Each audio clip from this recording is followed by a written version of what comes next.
Ito, ang latest weather update.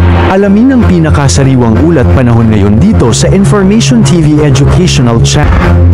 Sa kasalukuyan po ay may binabantayan tayong low pressure area. As of 3 a.m. ay huli itong namataan sa layang 805 kilometers silangan ng katimugang bahagi ng Mindanao.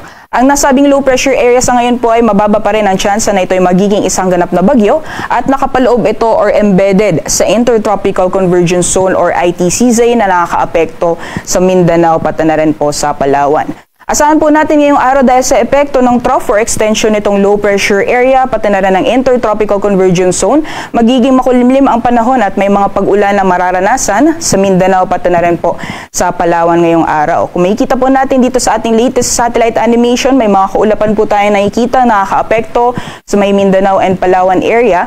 Meanwhile, itong kumpul na kaulapan na namamataan natin sa may Western Visayas, hindi po natin inaasahan na tatagal yan buong araw. So for Luzon and Visayas area ngayon, magpapatuloy pa rin ang mainit na panahon, especially pagdating ng tanghali hanggang sa hapon. Samantalang sa mga susunod na araw, itong sinasabing low pressure area, inaasahan natin unti-unti po itong lalapit sa ating kalupaan.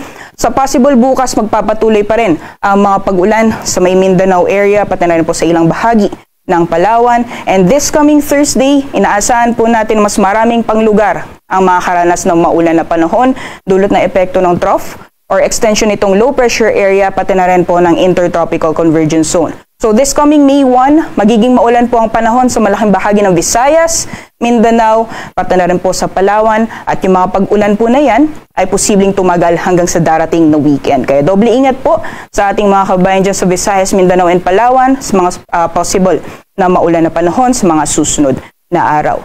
Meanwhile, hanggang sa darating na weekend, dito naman po sa may bahagi ng Luzon, magpapatuloy po ang mainit na panahon, lalong-lalo na pagdating ng tanghali hanggang sa hapon. Kung may mga pagulan man, ay dulot po ito ng mga isolated na thunderstorms.